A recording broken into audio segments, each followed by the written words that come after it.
Welcome student. Today we discuss the topic logarithm function of complex number. तो देखिए, first of all हम इसकी definition देख लेते हैं। What is the logarithm function in complex number.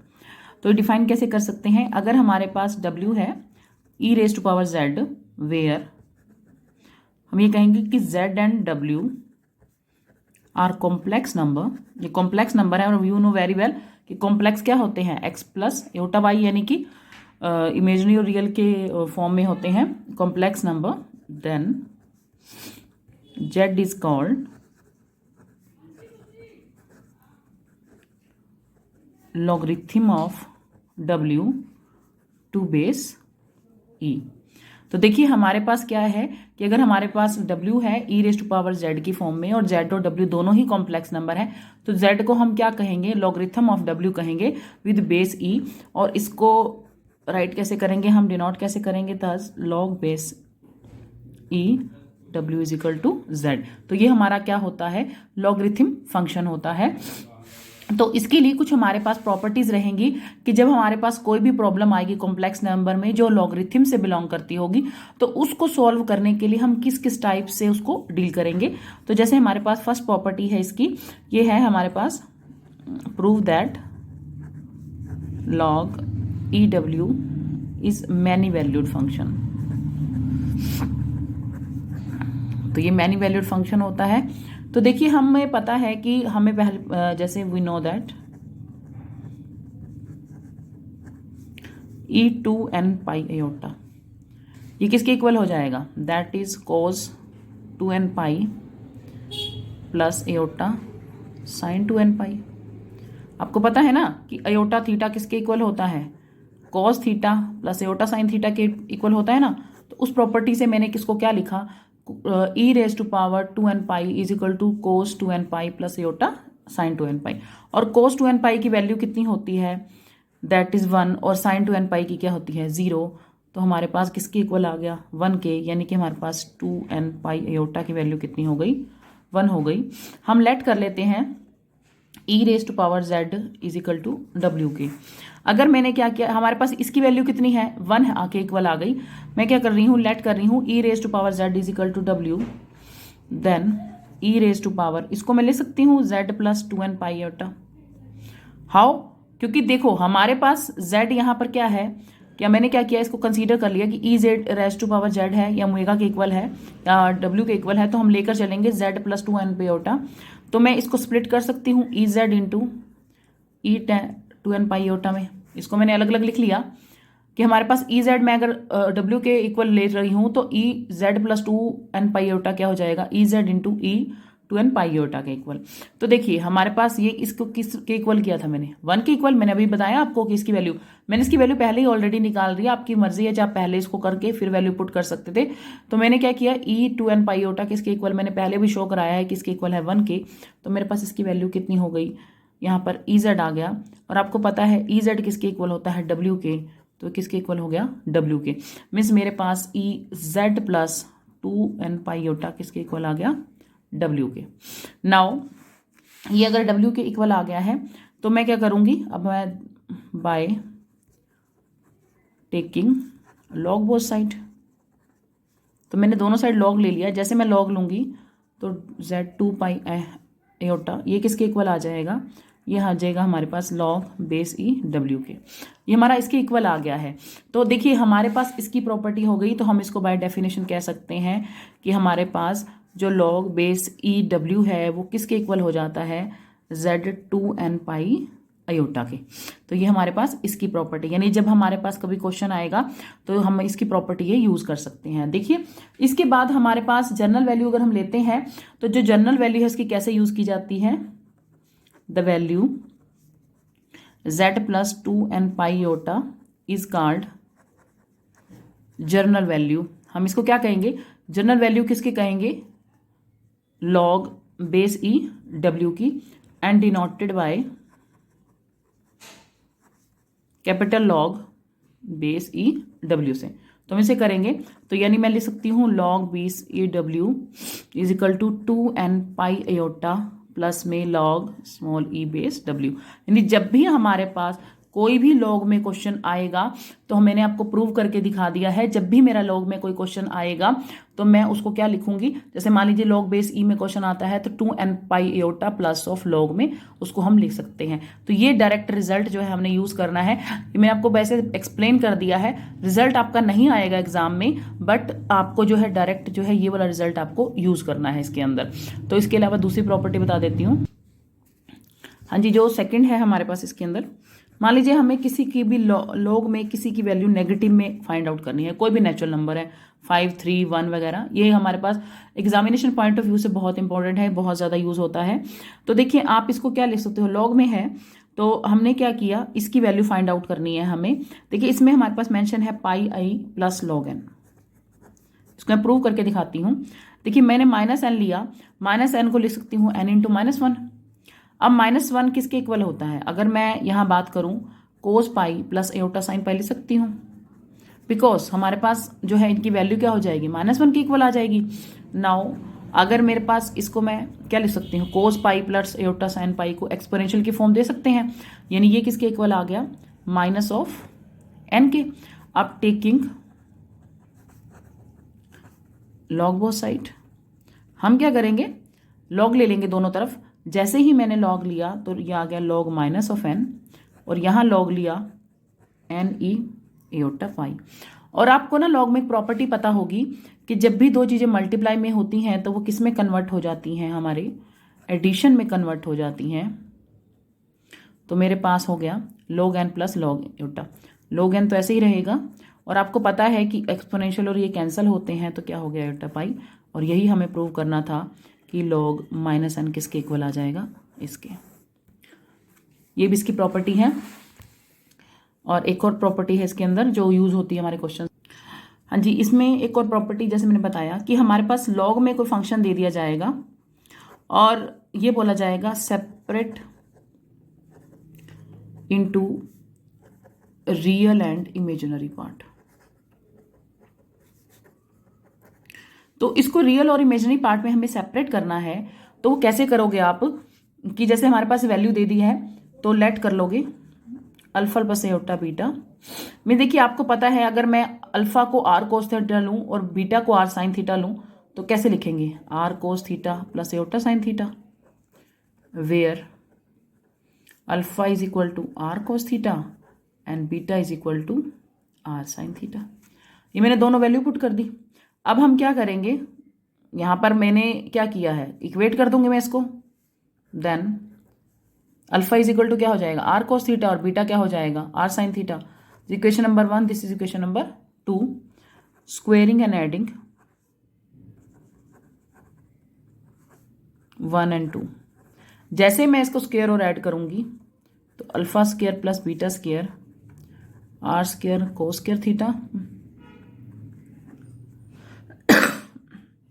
Aorta square sine square theta. तो हमारे पास हो जाएगा alpha square plus beta square, r square common ले लीजिएगा,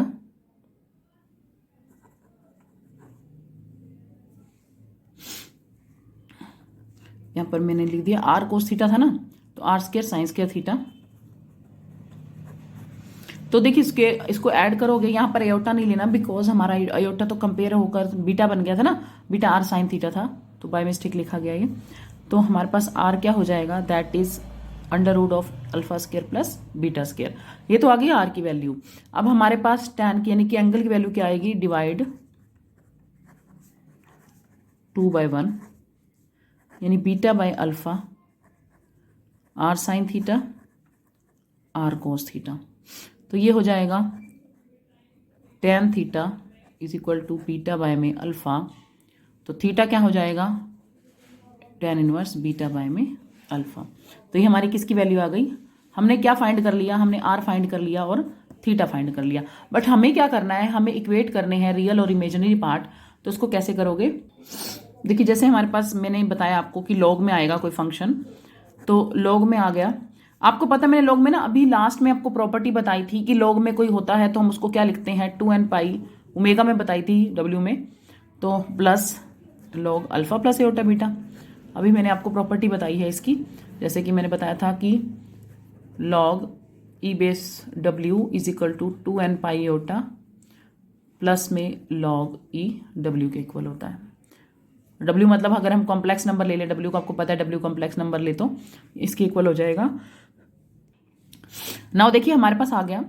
नाउ हम क्या करेंगे, 2n पाई एओटा लॉग। अब मैंने अभी अल्फा प्लस एओटा बी की वैल्यू कैसे निकाली थी, मैंने क्या किया था, यहाँ r cos theta plus iota sine theta लिया था। 2n pi iota log are, इसको मैं ले सकती हूँ ई एओटा थीटा। अब देखो लॉग में क्या प्रॉपर्टी रहती है कि हमारे पास मल्टीप्लाई किस में चेंज हो जाता है, एडिशन में। ये हो गया log R log e iota theta, तो that is 2n pi iota log R. तो ये कैंसिल हो जाएगा, सिर्फ क्या रह जाएगा, आयोटा थीटा। नाउ अब हम क्या करेंगे, वैल्यूज पुट कर दीजिए। आर की वैल्यू क्या निकाली थी मैंने अभी, that is log alpha square beta square, और थीटा की क्या निकाली थी, tan इनवर्स बीटा बाय में अल्फा। और आपको पता है कि लॉग अगर मान लीजिए इसके साथ अंडर रूट में है तो मैं इसको पावर में लेके जा सकती हूँ, प्लस में iota tan inverse beta by alpha. अब ये पावर कहाँ आ जाएगी, आगे 1/2 log alpha square plus beta square iota tan inverse beta by alpha.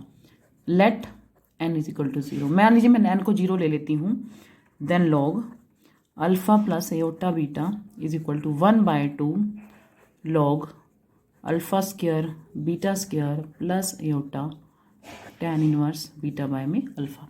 Means ये थर्ड प्रॉपर्टी है। जब भी आपके पास लॉग में क्वेश्चन आए और उसको ये कहा जाए कि रियल और इमेजिनरी पार्ट अलग कीजिए, तो आपने डायरेक्ट ही ये रिजल्ट यूज कर लेना है। तो मैंने किस तरीके से ये हमने ड्राइव किया फार्मूला वो भी मैंने आपको बता दिया है, लेकिन जब आप क्वेश्चन करेंगे तो आप डायरेक्ट इसको यूज कर लीजिएगा। आगे से रिलेटेड कुछ प्रॉब्लम्स देख लेते हैं। हाँ जी, जैसे हम इससे रिलेटेड फर्स्ट प्रॉब्लम लेते हैं। मुझे प्रूव करना है log 1 plus r e iota theta is equal to 1/2 log 1 plus 2r cos theta plus are square iota tan inverse r sine theta 1 plus r cos theta. मुझे ये result prove करना है, तो मेरे को ये लेकर चलना है और इसके इक्वल प्रूव करना है। तो देखिए मैं ये लेकर चली लॉग r एओटा थीटा, तो मैंने वैल्यू पुट कर दी।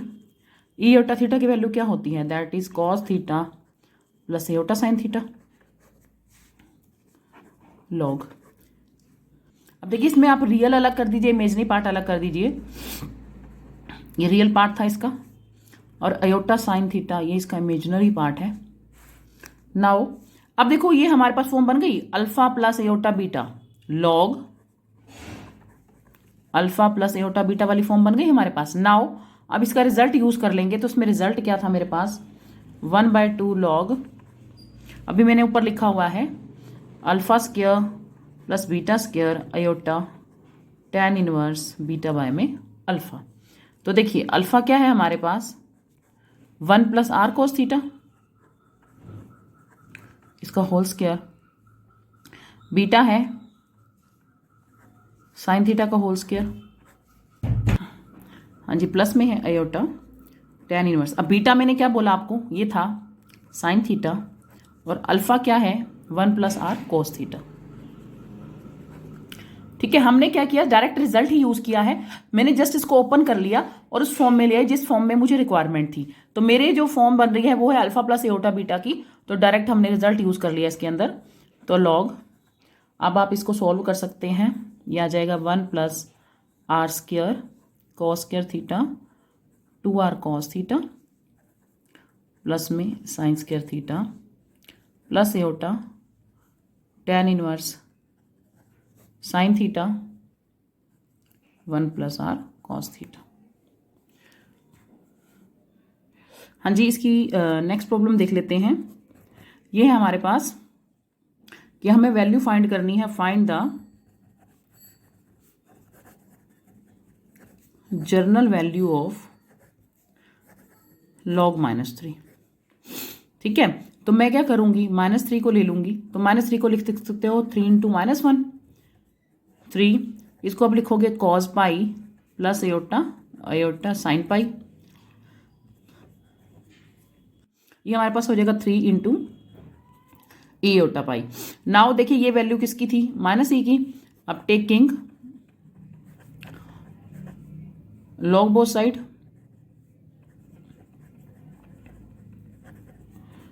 मैंने लिया लॉग -3 लॉग 3e एयोटा पाई। देखिए बात याद रखिएगा, जब मैं कैप्स में लॉग लूंगी तो हम 2n पाई वाली प्रॉपर्टी यूज करेंगे, अगर स्मॉल लेते हैं तो हम जस्ट इसको मल्टीप्लाई में सॉल्व कर देंगे। मैंने इसके अंदर कौन सी प्रॉपर्टी अप्लाई करनी है अब, जिसमें हमने क्या किया था लॉग वाली कि log e base w is equal to 2n pi iota plus log e w, ये वाली प्रॉपर्टी अप्लाई कर रही हूं। तो इसमें क्या हो जाएगा, साथ में 2n पाई एयोटा प्लस में लॉग 20e और साथ में क्या हो जाएगा हमारे पास 3e एयोटा पाई। तो मेरे पास लॉग -3 की वैल्यू कितनी हो जाएगी, पाई एयोटा। लॉग में हमारे पास क्या होता है, वैल्यू हो जाती है स्प्लिट, यानी कि लॉग यहाँ 3 आ जाएगा और यहाँ आ जाएगा log e raise to power iota. तो ये लोग किसकी वैल्यू आ गई, लॉग -3 की प्लस लॉग 3 ई एयोटा पाई, ये लॉग और ये कैंसिल हो जाएंगे, सिर्फ क्या रह जाएगा एयोटा पाई, तो लॉग -3। अब देखो इसमें से हम एयोटा पाई कॉमन ले सकते हैं, तो हमारे पास क्या बचेगा 2n plus 1 plus of log 3। तो यही इसका जनरल वैल्यू है, जहां पर हमने ये प्रॉपर्टी यूज की, दैट इज लॉग ऑफ ई, यानी कि मैनी वैल्यूड फंक्शन चाहिए उसकी वाली प्रॉपर्टी यूज की है कि log e omega w is equal to 2n pi iota log w। तो उसके बाद नेक्स्ट एक और प्रॉब्लम देख लेते हैं। जैसे हमारे पास है लेट 4 प्लस लेट नहीं बोलूंगी मैं, equating 4 plus 3 aorta in real and imaginary part. ऐसे ही मैंने बताया था ना कुछ आपको। तो इसमें हमारे पास लेट कर लोगे इसको 4 प्लस 3 एयोटा को r cos theta plus iota sine theta. Now अब हम क्या करेंगे, इक्वेटिंग कर देंगे।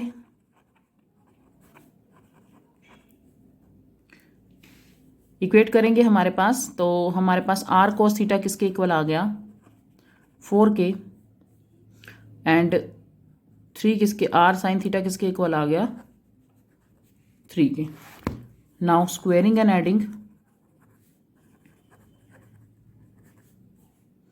यहाँ रियल एंड इमेजिनरी को अलग कर लेंगे यहाँ पे। स्क्वेयरिंग एंड एडिंग करेंगे तो r square cos square theta r square sine square theta, 4 4 the 16 और 3 3 द 9। तो यहाँ से हम r स्क्वेयर कॉमन ले सकते हैं, तो हो जाएगा 25। तो हमारे पास r की वैल्यू कितनी हो जाएगी, दैट इज 5। और हम tan थीटा कैसे निकालते हैं, दोनों को डिवाइड करके, यानी हमारे पास tan थीटा आएगा 3/4, यानी इट मीन्स थीटा क्या हो जाएगा tan इनवर्स 3/4। मैंने जब आपको क्वेश्चन करवाया था लॉग वाला, उसमें भी मैंने इसी तरीके से करवाया था कि पहले मैंने r cos थीटा और r sin थीटा के इक्वेट करके आपको वैल्यू जो है, उसके बाद मेरे पास r और थीटा आ जाएगा। अब हम वो डायरेक्ट रूल यानी कि लॉग वाला रूल अप्लाई कर लेंगे और इसके अंदर वैल्यू पुट कर लेंगे। तो देखिए इसके बाद हम क्या करेंगे, मैंने आपको बोला लॉग 4 प्लस 3 एयोटा, तो इसको हम लेंगे log r cos theta plus iota sine theta log r, इसको क्या ले सकते हो, ई एयोटा थीटा ले सकते हो। अब लॉग की प्रॉपर्टी क्या होती है, ये क्या हो जाता है 2n पाई एयोटा प्लस में स्मॉल लॉग आ जाएगा r ई एयोटा थीटा, वो प्रॉपर्टी अप्लाई कर दी मैंने। अब लॉग में क्या होगा, ये स्प्लिट हो जाएगा, यानी कि लॉग r लॉग ई aorta theta 2n pi iota log r। अब देखिए आपको पता है ये तो कैंसिल हो जाएंगे, सिर्फ क्या रह जाएगा aorta theta. Now 2n pi iota log r है हमारे पास, r की वैल्यू कितनी निकली थी, दैट इज 5, तो यहाँ क्या हो जाएगा लॉग 5, और थीटा की वैल्यू कितनी निकली थी tan इनवर्स 3/4। और जैसा कि मुझे क्वेश्चन में बोला गया कि आपको इक्वेट करने हैं रियल और इमेजिनरी पार्ट, तो real part of 4 + 3 iota that is क्या हो जाएगा log of 5 and imaginary of 4 + 3 iota that is, ये भी इमेजिनरी में है, ये भी इमेजिनरी में है, तो 2n पाई प्लस में tan इनवर्स 3/4। तो ये इसका रिक्वायर्ड आंसर आ जाएगा। तो हमें क्या करना है जस्ट कुछ नहीं, हमने सिर्फ एक प्रॉपर्टी अप्लाई करनी है। जब मैंने आपको प्रॉपर्टी बताई थी तब भी मैंने बोला था कि हमारे कॉम्प्लेक्स में जितने भी लॉगरिथम से रिलेटेड प्रॉब्लम्स आएंगी उसको हम इस तरीके से ही डील करेंगे। आपको बेसिकली जो है यही फार्मूला याद करना है, इस फार्मूले के ऊपर ही आपके सारे क्वेश्चन बेस्ड हैं, इसी फार्मूले को अपने माइंड में रखिएगा। आगे जो है एक और प्रॉब्लम देख लेते हैं। हाँ जी, नेक्स्ट जैसे हमारे पास प्रॉब्लम है फाइंड वैल्यू ऑफ log आई में से एयोटा है। यहाँ पर हमने क्या फाइंड करनी है, log एयोटा की वैल्यू फाइंड आउट करनी है। तो उसके लिए पहले देखिए हम ये देखेंगे कि हमारे पास एयोटा कैसे आएगा। तो हम क्या करेंगे, लेट कर सकते हैं हम, एयोटा क्या हो जाता है हमारे पास cos π/2 प्लस एयोटा sin π/2, इसके इक्वल लिख सकते हैं। क्यों? क्योंकि cos 90 0 हो गया और sin 90 1 है, तो एयोटा मल्टीप्लाई होगा, तो ये क्या आ जाएगा एयोटा। तो मैंने क्या लिखा, एयोटा को लिख दिया cos π/2 प्लस एयोटा sin π/2। और इन अदर वर्ड्स में मैं इसको लिख सकती हूँ एयोटा, यहाँ कौन सा रूप अप्लाई किया है, ई एयोटा थीटा, जैसे हमारे पास होता है cos theta plus aorta sin theta. तो मैंने ये ऊपर में था, मैंने इसको यहाँ पर ई एयोटा में कन्वर्ट कर दिया। तो ये किसकी आ गई मेरे पास, आई की। नाउ अब हमें निकालना है log ऑफ log आई। तो मैं क्या करूँगी, log ले लूँगी। तो हमें क्या पता है कि मैंने बोला जब कैप्स में हम लेते हैं तो साथ में क्या आ जाएगा इसके 2n pi iota plus log aorta π/2। ये प्रॉपर्टी अप्लाई कर दूंगी मैं इसकी, तो हमारे पास आ गया 2n पाई एयोटा और ये कैंसिल हो जाएंगे तो सिर्फ π/2। अब इसका आप एलसीएम ले लीजिए, तो ये हो जाएगा 4n पाई एयोटा प्लस एयोटा अपॉन में 2, ये आ गया। नाउ देखिए आप इसको कॉमन ले सकते हो, तो आएगा 4n + 1 π/2। देखो ये तो निकल गई खाली log आई की वैल्यू, बट मुझे निकालना है log आई मतलब log एयोटा फिर log। तो मैं क्या करूंगी, इसका फिर से log ले लूंगी, log ऑफ log आई। तो क्या हो जाएगा, इसकी वैल्यू ये है, यानी ये इसके साथ क्या हो जाएगा 2n पाई। अब देखो n तो आप यूज कर सकते हो, कर चुके हो, इसलिए मैं सम अदर कांस्टेंट लूंगी। तो यहां पर आ जाएगा 2m पाई एयोटा प्लस में यहां पर इसकी वैल्यू क्या है 4n + 1 π/2। यहां पर क्या आ जाएगा साथ में log, ऐसे ही लगता है ना। 2m पे मैंने पहले लगाया था तो log के साथ लगाया था, तो मैं फिर से log ले रही हूं, तो 2m आ जाएगा क्योंकि n मैं ऑलरेडी यूज कर चुकी हूँ कांस्टेंट, प्लस में log 4n + 1 π/2। नाउ अब हम इसमें log यूज कर लेंगे, log 4n + 1 आई थिंक कुछ मिस्टेक रह गई है मुझसे। हाँ जी, यहाँ पे ना अयोटा था, वो मैं भूल गई लिखना। तो हमारे पास आ गया log, हमारे पास log 4n + 1, यहाँ पे अयोटा था, तो हमारे पास क्या हो जाएगा 4n + 1 π/2 प्लस में log आई। हमने क्या किया है, देखिए log हमारे पास था 4n + 1 π/2 इंटू एयोटा, तो मैंने अलग अलग कर दिया। एक बार तो इसको ले लिया, यानी कि ये फंक्शन एक साथ ले लिया और एयोटा को एक साथ ले लिया। नाउ हमारे पास हो गया 2m pi iota log 4n + 1, ये स्मॉल लिखिएगा, π/2। अब देखिए log आई है, इसकी वैल्यू मैंने अभी क्या लिखी थी, ये लिखी थी, मतलब आई की वैल्यू। तो मैं यहाँ लिख सकती हूँ log e iota π/2 from first. Iota की वैल्यू मैंने e π/2 स्टार्टिंग में लिखी थी, तो मैं यहाँ अयोटा की जगह लिखूंगी e π/2, that is 2m pi iota log 4n + 1 π/2। ये कैंसिल हो जाएगा, फिर से क्या हो जाएगा एयोटा π/2। अब देखिए इसमें भी एयोटा है, इसमें भी एयोटा है, तो आप इसका एलसीएम लोगे तो हमारे पास बनेगा 4m + 1 π/2 और यहाँ आ जाएगा log 4n + 1 π/2। तो इस तरीके से ये क्वेश्चन सॉल्व कर दिया है। देखिए ये एग्जामिनेशन पॉइंट ऑफ व्यू से क्वेश्चन बहुत इंपॉर्टेंट है ये वाला, तो इसको ध्यान से, मतलब हमने क्या किया है, 2 बार एक ही प्रॉपर्टी को 2 टाइम्स अप्लाई किया है। तो मैंने एक बार पहले तो इसके ऊपर अप्लाई की, log i की वैल्यू फाइंड की, और फिर से log की वैल्यू, और दोनों ही बार मैंने वही जो है मैनी वैल्यूड फंक्शन, यानी जो फर्स्ट प्रॉपर्टी मैंने आपको बताई थी वही प्रॉपर्टी अप्लाई की है। तो इस तरीके से मैंने इसकी वैल्यू फाइंड आउट कर दी है।